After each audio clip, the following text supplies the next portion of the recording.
Hey, what's going on, everybody? Thad here from Warp War Crew. I'm here with my friend Arthur Wright, the Arthur Gaming on Instagram, and we just wrapped up episode 2, season 1 of the Dungeons of Destruction. Uh, Holy crap, Art! Another crazy build. First it was Dan, now it's you, and here That we was are. insane. That was insane. It was good. I mean, the skeletons in the very beginning, the mob scene, The Walking Dead, and then all the traps and crap. I mean, I half expected the world to turn into mimics on us. So Wow, that was close. That was almost coming. what? I mean, this is their second game, right? So now that Yeah. you've played and run a game, running speed D&D, what do you think? I love it. So I played a few years ago before COVID, of course. Mm-hmm. PAX Unplugged. We played like a game, and it was you had to defeat Xanathar, the Beholder. So you had 4 hours. You had to go through 3 encounters and defeat Xanathar. And we almost did it. We almost beat him. Time ran out. We all died. We got little pins that said "I got killed by Xanathar" that we had on our gaming bags and stuff. And it was just great. I mean, it was so much fun to just have that pressure of gotta go, gotta go, gotta go, gotta kill this thing as efficiently as possible. Keep on moving. I think it's way fun, and it adds a real big twist on a regular D&D. Well, and we were talking off camera. I mean, there's a lot of stuff that we do as players that we know is like not the right thing to do just because of the clock. Right. Well, yeah, you do stupid stuff like I just run and take opportunity attacks that I wouldn't normally take. I would disengage, but I want to use that action just to Decline. dash to dash. So I'm not going to Yeah. disengage. I'm just going to run. So you're taking opportunity attacks. You're not stopping to look for traps, and obviously traps. I had traps going off. So you're not looking for that stuff. You're just going, and which is what I was counting on, right? That's kind of what I was counting on. So that's why it happened. And you ran this at an in table game, and then we ran it on Vorpal here for Dungeons and Destruction. Now that you've run through this particular, build concept encounter twice, you think there's anything you do differently? Yeah, I mean, actually, honestly, I would want to make it bigger. So I really want to make it bigger. So if we point with our pointers here, these two levels up here, I really would. Those are only 12 by 12 inches, Yeah. so they're only a foot by a foot.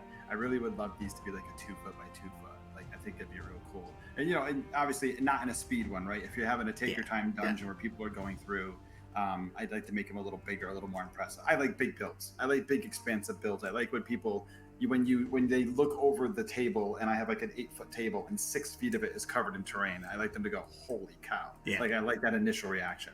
So that's why I like to do a big spread out build. Well, and then your wife's probably going to kill me for this, but when we first set up that first shot and we were at the entrance with those two cool pillars on either side, Yeah, we're here. I'll put them in the middle of the table. it would have been awesome just if you had a whole like pyramid and that was all you could see for your field of view, right? So a foam crafted pyramid face. That was a thought. I was actually thinking about getting a foam and cutting a pyramid out, Yeah. and doing the whole thing, and I almost did it. I was very close to doing it. I almost did Scoring it. all the rocks, little rock texture, Yeah, a crap yeah, load of I paint. almost Oh, it would have been fantastic. Almost did it. Yeah. One full day of your life completely gone. Yeah. Exactly. So you're starting to pull out terrain pieces. Let's Yeah. This was a killer build, and it's, I said last week it's quintessential Link Mage. You and I have been playing a while. This is quintessential Arthur Wright. Thanks. You're mixing in. I think that's good. I think that's good. And what I like about both of your styles, right? You guys do like to mix things up, and and you like. I mean, I remember from River Break that insane build you guys did below the bridge. Like Ponte Vecchio in reverse. A lot of elevation, a lot of complexity there, and you get tricky with magnets and all kind of stuff. So let's walk through some of the pieces you used today. And absolutely. So all the dungeon you see with the sandstone like look on them, so those are all Dwarven Forge. I got the Dwarven Forge dungeon on the painted pieces, and I did a spray paint on them of a sand color spray paint, and then I went through with a light wash and put a light wash over all of them, and I think they just came out really nice. Yeah, pick one of them up. You got to show this off. They look great. I think the sandstone effect came out on it. I think they ended up looking really good.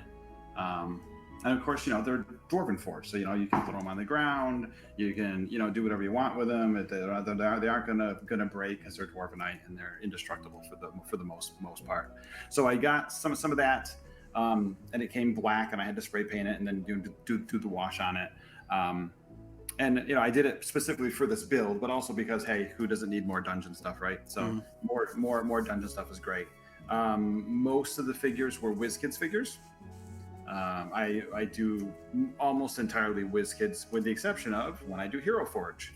So a couple of the minis were actually some Hero Forge minis that I had used in like the previous. So I'd use those again in this build. But yeah, all the minis were WizKids exclusively. Grab that big bad evil guy. Let me grab him. Yeah, he was great. Hang on, I'll grab him. I'll tell you about him. So he was a bone claw.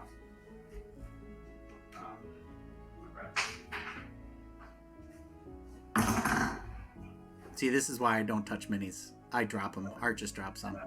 I did too. I always do. But I should have brought wireless headphones. So, a couple things I have here.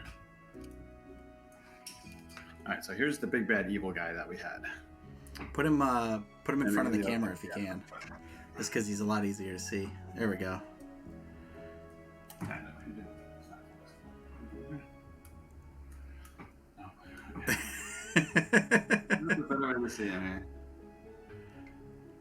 There he is. There we go. Nice. So yeah, he's super cool. Bone Claw. He is a WizKids mini. He's actually not a mummy, but I thought he looked very mummy-like with like the robe and the whole thing. Yeah, he's got the Mummy Lord vibe going. Yeah, but he's technically a bone claw. Yeah. The problem with it I found was that mummies were all medium-sized, right? All the mummies were medium. I wanted a big, impressive-looking boss for the end of this. Like, I didn't want you guys to get up, go through all this crap you went through in 57 minutes to get to the top, and here's this little bitty mummy. Although maybe a little halfling mummy would have been kind of funny.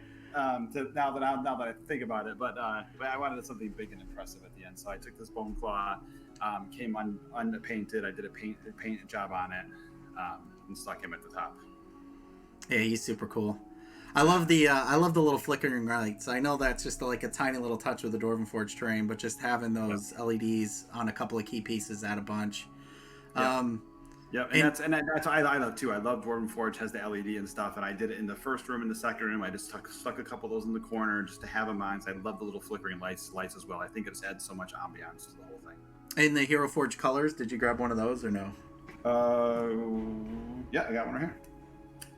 So this is one of the Hero Forge color minis. Let's see if it'll focus on it for me. Hello. I can find it. Will it focus? Yeah, there we go. So that's shoot, and it went right away as soon as I did it. Yeah, so I can talk to it. And too close.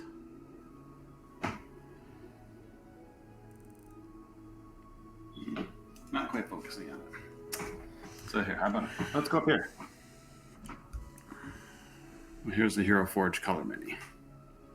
Yeah, I mean that's actually Sir Calamar. That's Dan's character from Riverbreak. It is. That's Dan's character from Riverbreak. Not played by Dan today. Actually, someone else played his character because it fit more for Joe's character. Yeah. But that's the Hero Forge color mini, and I mean, again, Hero Forge. Love those guys. Design your mini, color it, have them print it and send it to you in a color. If you're not very good at painting, I'm okay at painting. I'm not awful, but I'm not great either. But some of the stuff.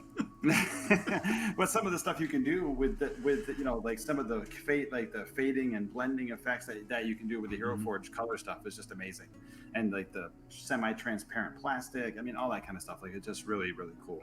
And you've got a bunch of 3D printed terrain on this one today too, right? I do. So my friends at Tabletop Store 3D, so Tabletop STOR 3D, go check them out. Their website. They make all sorts of 3D printed stuff for games, like the little bird feeder for Wingspan. They make little dice daggers where you put the dice in the blade and it's got a sheath on it and a dice axe and all sorts of cool stuff. They make all sorts of fun dice towers and stuff.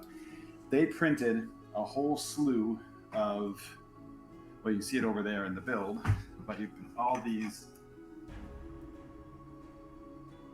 Dragonlock sand dunes, and they're modular, and you can put them all together and make all sorts of stuff out of it. Sweet. And they have some flats. They got some flat stuff here. Flats. We got some transition pieces. to transition down to a flat surface for the mat. So my mat is from P-Work War Games. So that's where this nice desert mat comes from. I use it for other things too, like some Legion and that sort of thing. But it's a nice desert mat. And it's a matte finish too, which is nice. It's a matte map. Right. Well, it's a neoprene. So it's like a big mouse pad, right? It's a neoprene mat, and they're awesome. And that one's huge. It's like 4 foot by 6 foot. Yeah, yeah. It's 4 by 6. Yeah, it's huge. I love it. And but yeah, the guys at Tabletop Store 3D, they have these cool Lamassu things. Yeah, those are neat. And everything.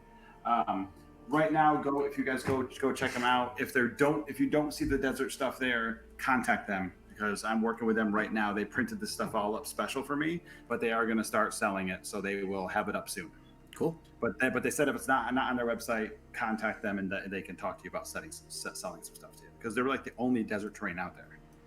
How did you get the verticality? So I mean, obviously, I see some Dwarven Forge terrain trays up there, which is sweet because they're magnetic, and that's how you get the vertical. Exactly. So the terrain trays, they have they're metal inside, and so they're magnet. You can put the magnets on, and all the dungeon stuff has got magnets on it. So I put them up there. I have a bunch of Action Shield. So my friends at Action Shield, say hi to Chris. Hi, Chris. Hi, Chris. Action Shield risers in there, holding it all up. These are all modular again. You can take these apart and you can, make them bigger, smaller. You see there's a bigger one over there on the table, but you can put them together, make them bigger, smaller. You can use them for flying base, as you saw. I actually used them for climbing, right? Mm-hmm. When Rachel was being pulled up the shaft, I stuck one of these underneath her to show that she's being pulled up in the air. So great for flying bases, great for terrain, elevating different terrain stuff. They're really good. Anybody else you want to plug? I mean, you got a ton of stuff. I know your closets are full, so. Oh yeah, my closets are way full of stuff. I mean, on this build, I think that's about it right now. That's what I did a lot with what I had. Oh, your condition markers, because those are fun today. I'm sorry. Yes. Oh, actually, two more things. Actually, now that's right. Yes, condition markers. So if you see, I'll put them out here on the board here if we can see them. I'll put them on my big guy here, like that. So these are the Lynx condition markers. They're sold at nordgamesllc.com. So Nord Games, they make some great books. If you're looking for books, I was one of the authors on Spectacular Settlements through Nord Games. You go check that out. But they have I think they're made by somebody else and sold through Nord Games on their website. But they're rubber, so you can see I can squeeze it. Oh, I didn't even know that when I saw them earlier. Yeah, that's nice. Rubberish. They have a nice big, they say blinded on them. They're really bright and you can really see them well. Yeah. They go well. If you do want to put it around the whole base of the figure, they can actually go down around the base. I just hang them on the figures. I think it's better. Yeah. But the box. Hyper organized. Yeah, wicked organized box. I'll show you first. I'll show you that's what the box looks like. The links. Cool. And then here's the box on the inside, as they are all organized by what they are. They're really good. They're not that expensive, and they are nice rubbery. I just thought they felt good. They felt good. They felt like they were really good. Yeah, no, definitely. And then the last thing I had that I didn't think about was when the big bad evil guy cast his Evard's Black Tentacles. So these are just tentacles from Ral Partha. Ral Partha makes this little pack of tentacles, like 3 tentacles in a pack or something. And I bought 2 packs of them. Cool. And I didn't paint them or anything. They come that way. They come like a purple color. And I thought you could put, the 4 corners to show the outline of Evard's Black Tentacles, and then 2 tentacles like in the center. And I just thought that would be a cool magic effect that you could throw on there and show things off. Those are super cool. Yeah. I want to get a couple more sets of them, actually. I'm going to go find some more because I think they're really handy for various spell effects. And Evard's Black Tentacles is one of my favorite spells, so I use it a lot. So. Yeah, you use it pretty much every single character, I think. I do. I love it. It's so good. If I hadn't had to drop concentration to... I wanted to keep that haste on Dan, but that was... I was going to do the tentacles back at him, and then I was like, no, I'll set him on fire. Yeah. So... Fireworks against mummies. Yeah, no kidding.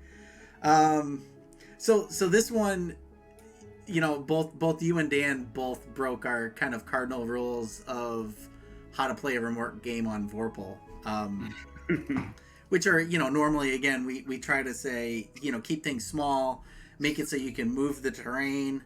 You know, we cut it all out of the video, but Art did like 5 or 6 different camera moves on this just so we could get like a nice, tight, playable shot. And that would be our recommendation, right? If you watch, now that you see this view, and if you watch as the game progressed, Art was essentially focusing in on certain regions. So we started out with a nice outside of the pyramid shot, then in this kind of main chamber area where the insane amount of zombies came out, and then shaft 1, platform 1, shaft 2, top platform with the big bad evil guy.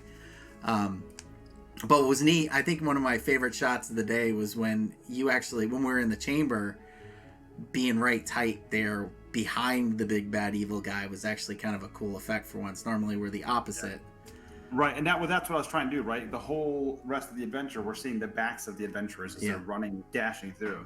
And I wanted to make the shot of now you see the back of the bad guy and see the fronts of the adventurers. Because to me, like a movie, right? They would scramble up this second shaft, they'd come up to the top, and as they came up over, you know, and you'd see the back of them, and as they come up over the top and they go to see the big bad guy, the camera would flip around the other way, and you'd see their faces. They were like, oh, crap, right? Like, yeah, exactly. So that was kind of what I was going for, to... You know, I tend to like to think of my games cinematically and like kind of like a movie and, you know, drama and all that kind of stuff. I kind of like that. As you know, I held you at cliffhangers in River Break many times.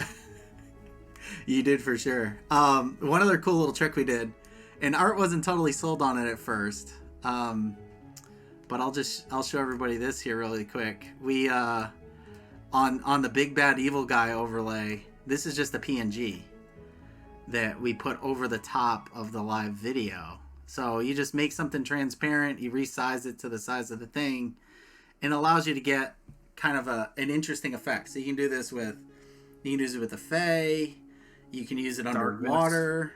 Yeah, we use it for a spell area effect, as if you want to cast darkness and don't want to deal with the physical stuff. But these are almost like filmmaking gels, basically. Right.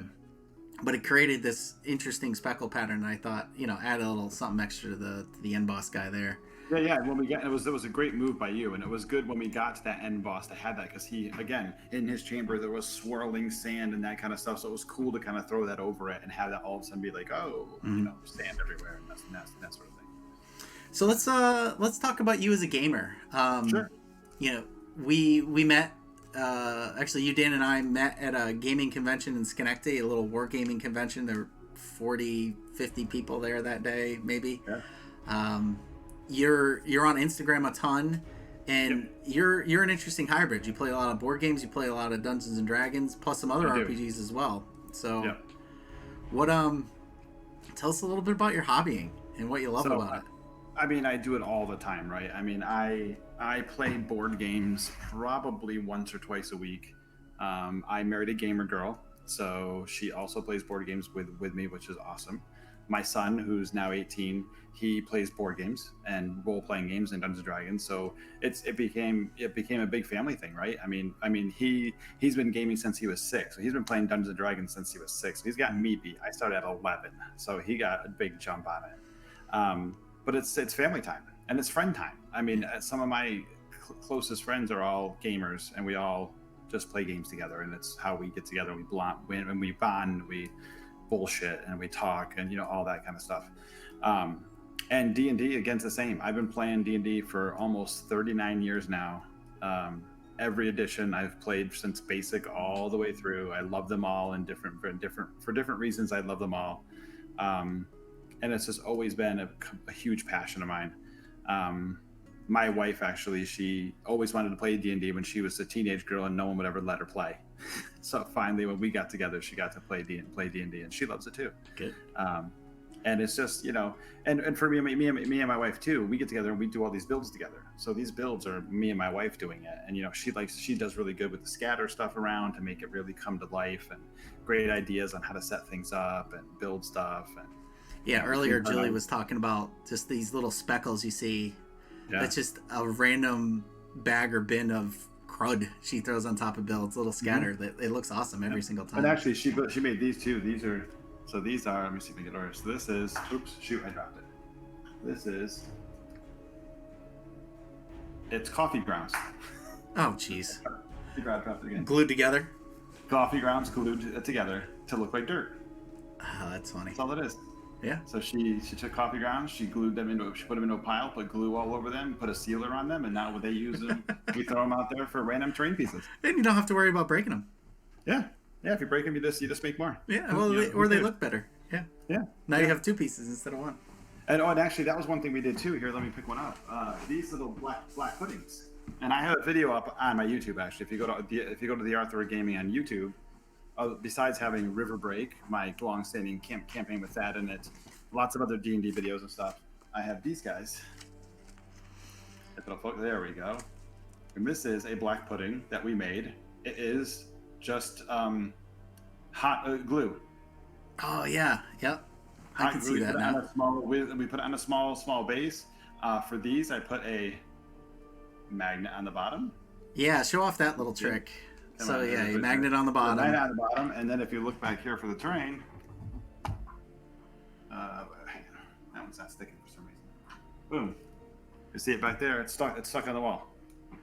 Yeah, that was a neat effect.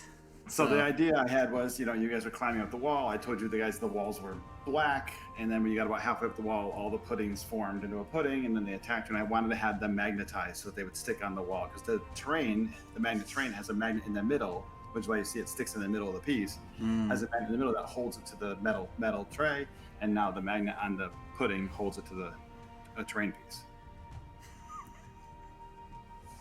I love magnets, so I really wanted to do some fun magnet stuff. That was part of my fun for this build was magnet stuff. I can't believe you let us get away with the whole Indiana Jones rolling rock thing as easily as we did. Hey, it made sense. Joe was enlarged though, so yeah, it made sense to me. Hey, so as my style at DMing is I don't like to say no, right? If you come up with a reasonable way to come up with it, it still had a penalty. Instead of everybody taking damage, I made Joe take it. He would have normally gotten a saving throw. He didn't get the saving throw. He just took damage. So he wasn't taking half damage. He was taking full damage. And it made for a cool story, right? Again, movie, right? The big guy comes up, he's enlarged, the boulder starts to come down, he just braces into it, takes a little bit of, he absorbs some of the damage and pushes it out of the way, and he becomes the hero, right? He just became the hero of the story, and that's how I like to play. I like give my characters a chance to be the hero of the story. And we would have been in really rough shape if that boulder had come down. I think Rachel said she was at 18 hit points. Oh, 6 die. Oh, Number 1, it was 6 die 8 damage. Number 2, because of the size of the boulder and the size of the room, you had disadvantage on your saving throws because it fills up almost the entire chamber that bounces down through the chamber. And dude, were these the toughest pudding slime creatures in the world? I think we must have done black puddings. 50 points of damage to one of them. Standard black puddings have 68 hit points. Oh my gosh. That's crazy. And I want to mention too that I did, because it took me a little bit to figure this out, the sand in the beginning. So the sand in the beginning, I had the idea of, Medusas, when they start to turn people to stone, they fail to save, they get partially turned to stone, fail to save, they're dead. So I wanted the sand to have that same kind of effect. So I made the first save be frightened. So I was like, who wouldn't be scared, right? You're sinking into the sand, who wouldn't be terrified, right? So frightened was the first one, and then grappled, and then finally incapacitated if you got submerged. So that was like a quicksand mechanic, basically. Correct. You just made it on the fly. I flew up. Yeah, I flew out and made it. I just kind of flew off the top of my head and made like a quicksand mechanic of something to. And I'm really proud of the fact that I threw the frightened in there. I thought that was a cool way to do it, just to throw the frightened, because it has a good mechanic, but also just cinematic, right? Cinematically, again, it makes sense. Well, and it gives you a chance to get out of the sand without being insta stuck in it, right? Right, exactly. Right. So, yeah, and thankfully, with the way I was rolling, I had Misty Step prepared today. That one twice. You jumped in the sand twice. I know, I did too. Face planted at least once. It's good. So, last question I'll ask today. Dungeons and Dragons, big resurgence in the last 5 to 10 years. I guess it depends on when you start counting it, right? And what's been cool with the pandemic is a lot of us have still gotten to play. Where do you think the game is going to be in 10 years from now? I mean, I'm hoping it's in every house, right? I'm hoping with as much as that's happening now with things like this that are being online and random children are finding it online and they're watching it. Like one of my close friends, he has three kids, and his kids just started finding Dungeons and Dragons. I sent him like 3 boxes of stuff. I'm like, he's like, dude, how do I repay you? I'm like, you don't. You get your kids playing Dungeons and Dragons. That's how you repay me, is get your kids playing. Right, I want everybody playing. I think Dungeons & Dragons is amazing in many, many ways. Basic math skills. My basic math skills are through the roof. My kid's basic math skills are through the roof. When he rolls dice, he calculates like that. I see people count on their fingers. He's like pow, pow, pow, right? Your vocabulary, your teamwork, like your teamwork of like you guys just did, working together, throwing the rope down, pulling yourselves up. Like that's something you learn by having small unit tactics by playing Dungeons & Dragons. I would love to see D&D everywhere. I'd like to see them more in schools and D&D clubs and all that kind of stuff. Like I really would just love to see it everywhere. And the fact that we have more celebrities like Joe Manganiello and these kind of things that are actually coming out and saying, hey, D&D is cool. And it's... And our friend Ember Moon too, right? Ember, one of my good friends, Ember. I still play a weekly D&D game with her, and she plays with me, online once in a while. She's played with us. I mean, having athletes and these people who don't look like me, right? The nerd who's been playing in the mother's basement, as people used to think of it. Yep. You have these big, athletic, muscular people who are in great shape, and they're like, no, D&D's cool. It's cool to play. It really has helped, I think, and I have to thank them. And I really hope in 10 years this is really everybody's doing it more and more. Well, and it's definitely approachable too, right? My family, because of Vorpal, we started playing more board games, but they've been poking at me to play an RPG, and we just started. Right. My daughter's 12 and my son's 15, and we just started a Pathfinder 2e adventure, and yeah. I mean, they love it. I've been talking about it, and it's you get over the hump of who has to be the dungeon master, and then after that it's just have fun and make it up. I mean, there's rules, yeah. But I've watched the best dungeon masters I've ever played with. They make it so it's a fun story. Yep. And I guess if you just remember that when you're starting, it's like, don't be so rule focused. Pause for just a second while I know them all walk through. We're almost done anyway. But. Yeah, we are. No, that's perfect. I don't even think I'll edit that out. That was funny. It's the home game system, right? Yeah. And Vorpal obviously makes it really easy to do this kind of stuff, which is great to play with your friends. Of many instances. But if you're thinking about playing D&D, and especially with new people, I think terrain is the way to go. Go out there, find yourself some Dwarven Forge. Even if you buy, everybody says Dwarven Forge is so expensive. Well, I have a video on my YouTube channel that explains exactly how Dwarven Forge really isn't as expensive as you think. Are there expensive pieces? There are. There are $2,000 castles. That's a lot of money. But a base set like some of these things I have here aren't as expensive. It comes out to be $2-3 a piece. Like, it's not that expensive. So get yourself like one base set, and then some miniatures, and you realize when you start playing, especially with new people who don't know how to play, being able to visualize especially the battlefield. Yeah. Like for other things, you don't need it for just searching the room and that kind of thing. When you have a battle, it makes it so much easier for a new player to see where the monsters are, where you are, how far they have to move. It makes it so much easier for them to visualize. And then after a while, you could stop using terrain if you want, but why would you? Terrain's so much fun. Well, and it adds a lot to the game, right? It does. It feels so much more immersive. Yeah.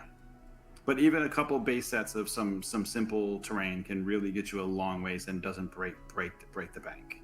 Like I said, I do have a video on my YouTube channel that I talk about it. Like I compare some terrains side by side and talk about exactly how much the cost works out to be per piece. And they're all pretty comparable. Well, so speaking of that, where can everybody find you? I am on Instagram at the Arthur of Gaming, and on YouTube at the Arthur of Gaming as well. All right. Anything else? Closing thoughts? I do board games. Yeah, I do board games, and I do Dungeons and Dragons mostly. but I talk about some board games here and there. I show some board games and stuff like that. Yeah, especially on Instagram. I mean, it's pretty obvious you're playing a lot. So yeah, I do. When I play, I take some pictures and I throw up a quick little, hey, I played this game tonight, and I tag the game and who made the game. So if someone else sees a game that I'm playing and they want to go find it, and get some themselves. And if you put up every single time you played Terraforming Mars, you'd be posting twice as often. It doesn't even. I stopped because Terraforming Mars I play all the time. It's my favorite board game of all time, and I play it all the time. And I would have to. It'd be on my whole feed would be Terraforming Mars, so I stopped doing it. All right, cool. With that, we'll wrap it up. If you like what you saw tonight, we did absolutely every bit of this in Vorpal board. Arthur, thank you very much. As always, it's fantastic to play with you. It's fantastic to work with you as a dungeon master. Yeah. We always have a good time together. Absolutely. If obviously this is a home game setup. This is not a studio. We are in Art's dining room. That's right. Yeah, you're in my dining room with just some floor lamps, so no crazy lighting. You can play just like this at home. Check us out, vorpalboard.com. We've got a free trial going. And we're on everything, on all social media platforms at Vorpal. Bunch of stuff up on YouTube as well.